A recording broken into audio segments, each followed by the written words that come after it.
For more than 70 years, one question has refused to go away. It has outlived the scientists who first asked it, survived every new telescope built to answer it, and grown only stranger with every passing decade. If the universe is truly this vast, this ancient, and this full of places where life could take hold, then why does it feel so completely empty? Why has no signal, no light, no whisper of another mind ever reached us? Recently, that old question found its way into a new kind of conversation, one directed at Grok, the AI system built by xAI. People wanted to know what a machine trained on almost the entire sweep of human knowledge would say about the oldest mystery in science. What came back wasn't a story about flying saucers or secret government files. It was something colder and in some ways more disturbing, the possibility that silence itself is the answer and that the silence might be trying to tell us something about our own future.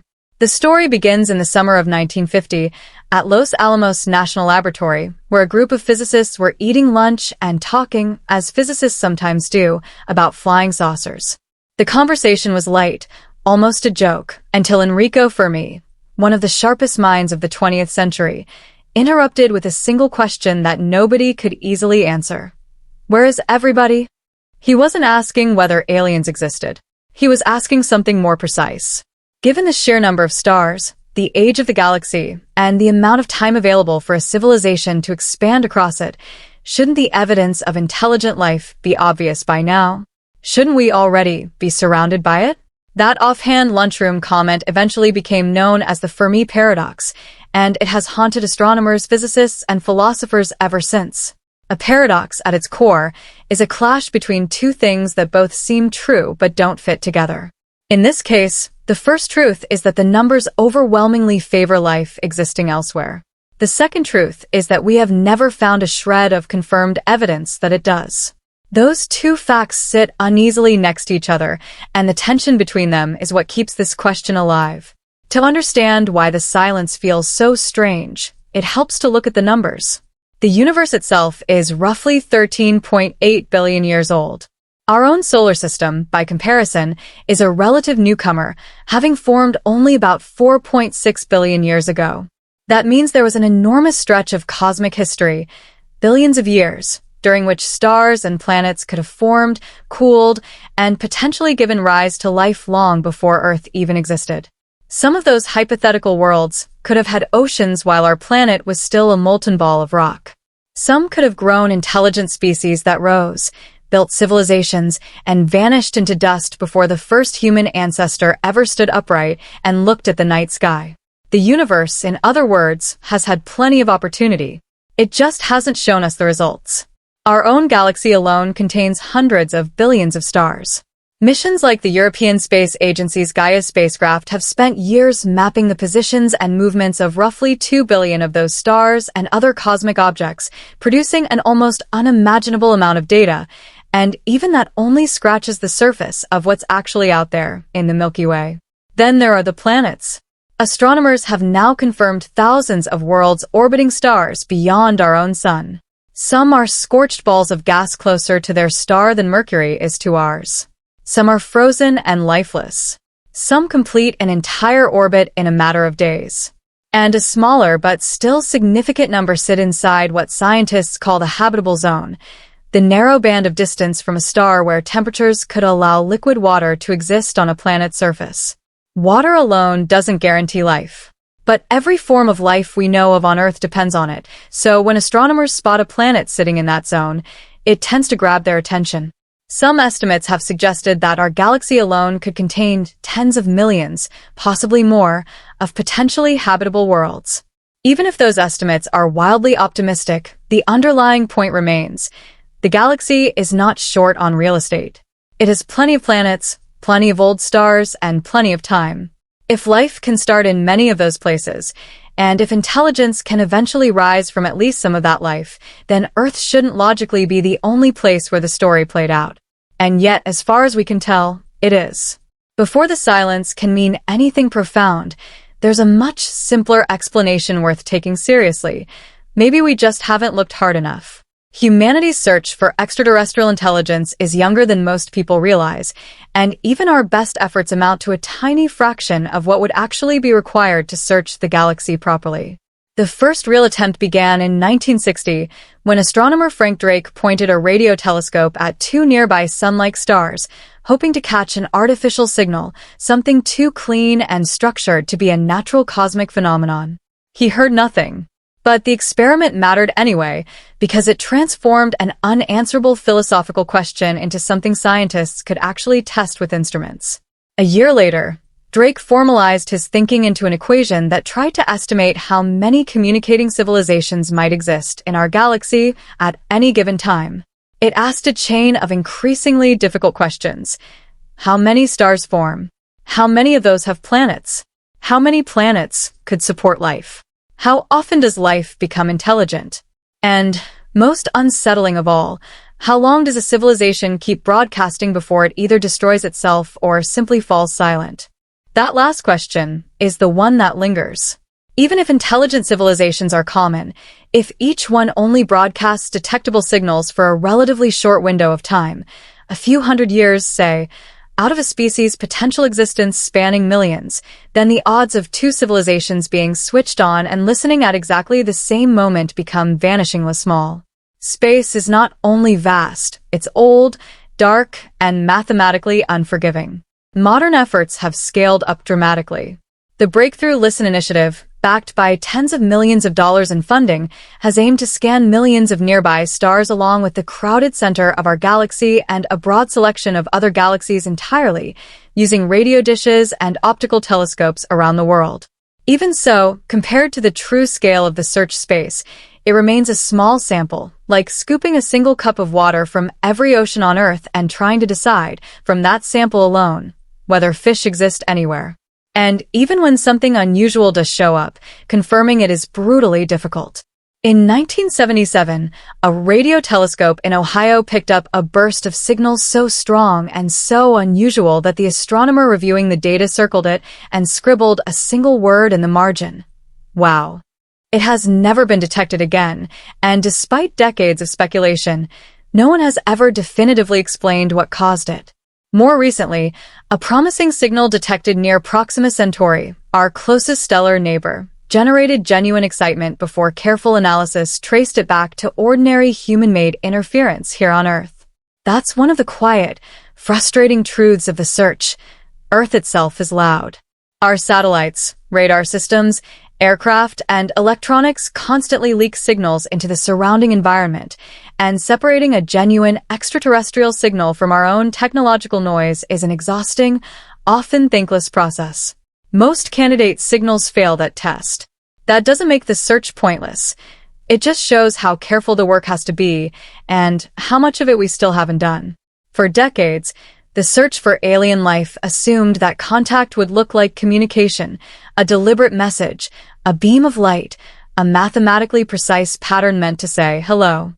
But scientists have increasingly shifted their attention towards something broader, not a message, but a trace.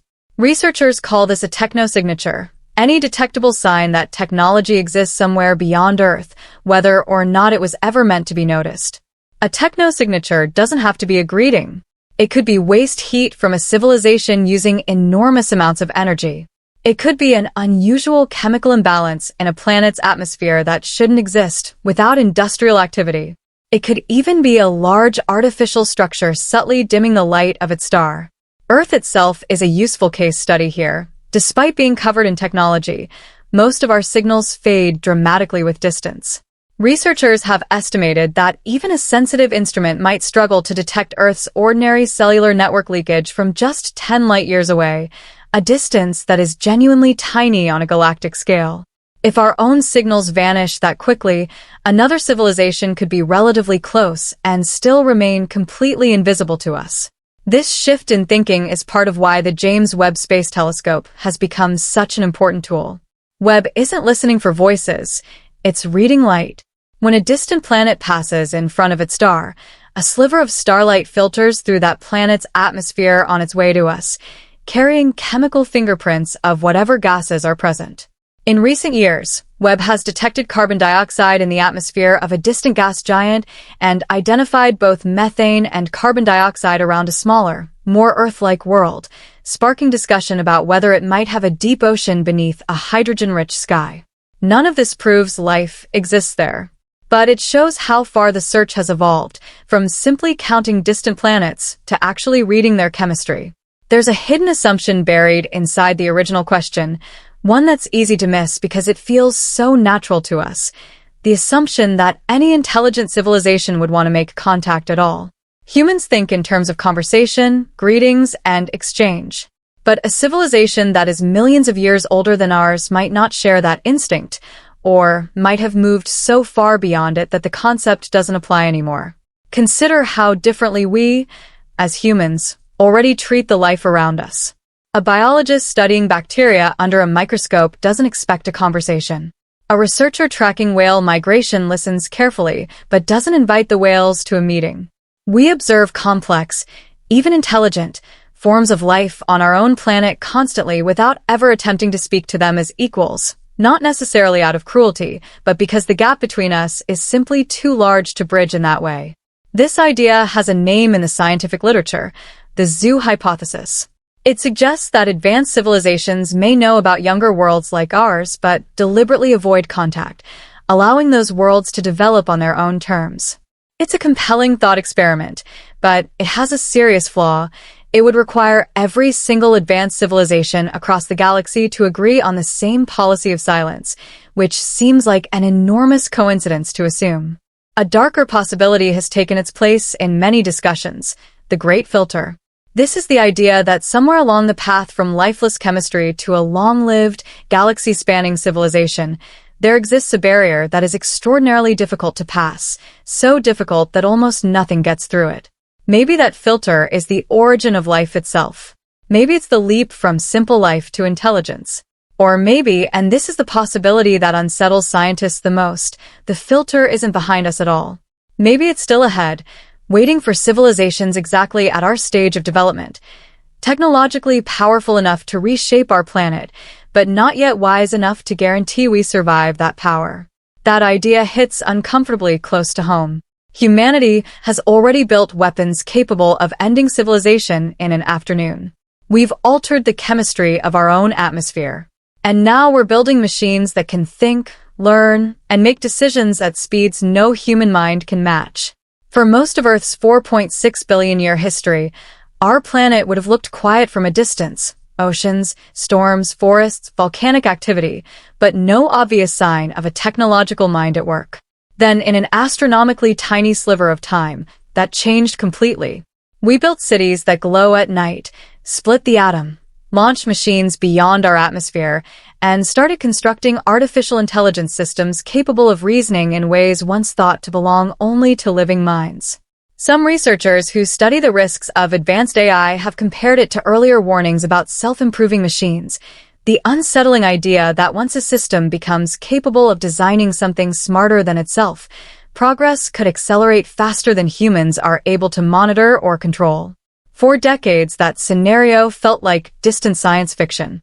It doesn't feel that way anymore. In recent years, thousands of researchers and technology leaders have publicly called for caution around increasingly powerful AI systems, warning that the risks deserve to be taken as seriously as pandemics or nuclear conflict. Some of the very scientists who helped build the foundations of modern machine learning have said the same thing. That's the deepest, strangest twist hiding inside the Fermi Paradox. If a civilization far older than ours does exist somewhere out there, it may not have remained biological long enough for us to recognize it. Life on Earth took billions of years to evolve from simple cells into intelligence. But once a species crosses into the machine age, the pace of change can compress dramatically, from the first powered flight to landing on the moon in less than 70 years, from room-sized computers to devices that fit in a pocket within a single human lifetime. Stretch that same acceleration across thousands or millions of additional years, and it becomes difficult to imagine a truly ancient civilization still existing as flesh and blood at all. It might exist as something else entirely, digital, distributed, copyable, built for environments biology could never survive. A mind like that might not need a planet the way we do. It might not send radio signals the way we expect. It might not think about identity, time, or communication in any form we would recognize as intelligence at all. None of this proves that aliens are watching us, avoiding us, or waiting for a signal that will never come. What it does is reshape the question. Instead of asking why no one has said hello, the more unsettling version of the question becomes this: what would a young, rapidly advancing civilization have to do before it became impossible to ignore? And are we, right now, in the middle of doing exactly that? 75 years after a casual lunchroom conversation in New Mexico, the silence hasn't been broken. But it also hasn't stayed the same. We've gone from listening blindly at the sky to reading the chemistry of distant worlds.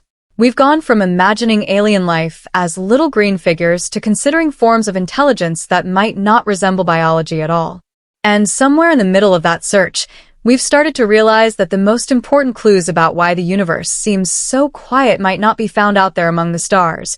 They might be found right here, in what humanity chooses to build next.